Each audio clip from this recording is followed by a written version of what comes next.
When you talk about the best players of all time, usually people will use stats and achievements and accolades to decide who the best players were. But today, we're getting rid of all of that. I'm going to be strictly using the eye test and decide on the 10 greatest players of all time just using their highlights. I got this idea from a TikTok user named CJ_NoCap_. Here is his TikTok right here on the screen now. And without further ado, let's get into the list. At number 10, I've got Derrick Rose, the youngest MVP in NBA history and probably the most loved NBA player ever as well. But like I said, things like this do not mean anything when deciding who's got the best highlight tape. So, Derrick Rose was a 6'3" point guard who was leaping over his defenders and dunking on everybody. He was one of the greatest point guard dunkers and dunkers in general when it came to just slamming it on people, and he also had a great crossover that he's made many people fall over with. But his quickness might just be his strongest selling point. He was so much faster than everybody else on the court and nobody was going to stop him. And just from watching him play in his prime, it looks like he's one of the greatest of all time. At number 9, I've got Tracy McGrady, who actually fits perfect on a list like this. He virtually had zero luck when it came to playoff success and didn't win any awards in his career. But just watching him play, he was one of the most skilled players offensively ever. He could shoot from anywhere, he could dribble, he could dunk on people, and he was 6'8". Kobe Bryant even once said that he was just a taller version of him. And watching him back play from his old footage, it's pretty crazy that he didn't do more in the league considering how great he was. But injuries did really set him back a lot in his career. At number 8 is Giannis Antetokounmpo, a guy who has been the MVP and the Finals MVP and currently is one of, if not the best player in the world. But Giannis over everything is just a physical specimen. At 7 feet tall, he has a ridiculous wingspan and the speed to move like a guard. When he wants to attack the basket, there is nearly nothing that you can do to stop him. His post game is great and competitive with some of the best centers ever, but he's at his best when he's just attacking the basket like a small forward. And there's still a chance that he develops into one of the greatest players ever. At number 7 is Steph Curry, another multiple-time MVP and Finals MVP, and the guy responsible for changing the entire NBA with his three-point shooting. He is easily the greatest three-point shooter ever, and just watching his highlights, it's easy to see why. At 6'3" and pretty small for an NBA player, you wouldn't think a guy like this would be able to dominate games like he does. And when you see some of the shots he hits, it doesn't even make sense sometimes. He will confidently pull up from 40 feet and make it, and he is really the first great player to be able to do that. He's also got great handles and underrated passing IQ, which is something people don't talk about as much as they should, but for how many crazy three-point shots he's been able to hit and how skilled he is, he's on the list. At number 6 is Damian Lillard, which may make some people upset, considering I'm putting Dame over Curry in any context, but I truly believe if you were to show somebody Steph Curry highlights and then Dame highlights with no background knowledge, they are picking Damian Lillard. Not only does he shoot as deep as Curry and as good as he does it, he is also rising up and dunking on people.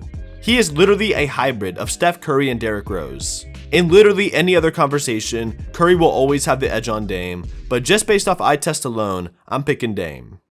At number 5 is LeBron James, and as much as it hurts to put a top 2 player ever at number 5 in any list regarding basketball, LeBron just doesn't have that deep of a bag. Watching his highlights though, you forget how great LeBron is at just about everything. Watching his best dunks throughout his career, it's crazy that he can still jump like that in year 21, and he's also got a good three-point shot. But LeBron's best highlights, in my opinion, are his passes. He has some of the most ridiculous passes I've ever seen in my life. He makes every basketball skill genuinely look effortless, and it's why he's one of the greatest of all time.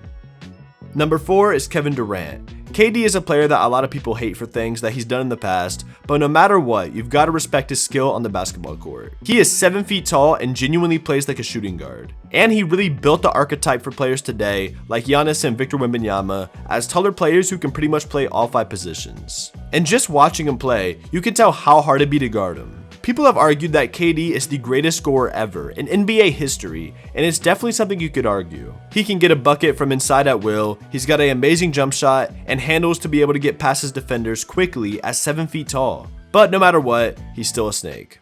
At number 3 is Michael Jordan. Between him and LeBron, they are constantly being argued as the greatest NBA players of all time. And when people who don't even watch the NBA think of basketball, they think of Michael Jordan. He had a genuinely perfect career, but once again, that's not what this list is about. And somehow, just going off of basketball highlights, Jordan still remains as one of the best ever. People get so caught up in the championships and the stats and the debates, they forget Jordan was just a straight up bucket. and I genuinely don't think we will ever see another NBA player play the way that he did. He moved a certain way that everybody else just didn't. He wasn't pulling up from 40 like Steph, and he wasn't a 7-foot demigod, but he was just so much better than everybody else on the court at any given time. You could literally show somebody any random Bulls game from the 90s and ask them to point out the best player, and every single time they're gonna pick out Michael Jordan. The fadeaways, the dunks, he wasn't Air Jordan for no reason. It would literally look like he was flying through the air. He was one of a kind, and somebody we had never truly seen before until this next player came along.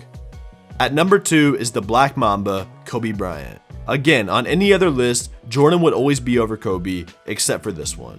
Kobe modeled a lot of his game after Jordan, and they're very similar players. But just going off of highlights, I'm taking Kobe Bryant. He was so much more skillful and methodical with each move, and he had a much better three-point shot than Jordan did. And back when Kobe was younger, some of the dunks he was pulling off made no sense and were as good as Jordan's. When it comes to scoring, there's not many like him, and when you watch his highlights back, it's insane watching back the difficult shots he was able to hit. Heavily contested, 3 people on him, it didn't matter. Kobe was shooting that shot and hitting it, and it's why he's number 2. But before I give my number 1 pick, there are some honorable mentions that did not make the list, but I want to give some credit to. Shaquille O'Neal was a big one, just because of how physically imposing he was and how unstoppable he was. But when you watch Shaq's highlight tape, it's pretty much just him inside the paint bullying everybody, and he's not as versatile as everybody else. Kyrie Irving was another player I considered because his highlight tape is just so crazy to watch. He's, in my opinion, the greatest dribbler of all time, and the acrobatic layups and finishes he had in his career put him into contention. J.R. Smith, while he's memed a lot, had some of the craziest highlights in NBA history, and he had potential to be on the level of a Tracy McGrady or even a Kobe at points, just skill-wise. The last honorable mention is Allen Iverson, who is a 6-foot guard dunking on people, and somebody known for having the most devastating crossover of all time. But before I get my number 1 pick, I'm just going to remind everybody this list is purely based off of the eye test, and I know a lot of people are going to disagree with this pick, but it's just the facts. At number 1 is Victor Wembanyama. Yes, I am already putting Wemby at number 1 on a list with Michael Jordan, LeBron James, and Kobe Bryant on it, and I know he's barely finished a quarter of his first NBA season, but his highlights are already ridiculous. Victor Wembanyama is 7'4", consistently hitting 3-pointers and dribbling and playing point guard sometimes. And he's not just a good 3-point shooter, he is great from inside the paint as well. He's got one of the longest wingspans in NBA history, and there's not much you can do to stop him. If you had to compare him to any NBA players, he's basically a mix of Kevin Durant and Hakeem Olajuwon. But it's impossible to describe him unless you've actually seen him play. He's still very young into his career, so obviously he's not one of the greats yet or anything, but I truly believe if you showed Wembanyama's highlights to somebody and then showed them anybody else's, they are always going to pick Wemby over the other person. But let me know what you guys think. Who did I miss? What did I get right or wrong? Let me know what you guys think in the comments below. But that's all I've got for today. Thank you all for watching. And with that being said, I'm out of here, and I'll see you on the next one.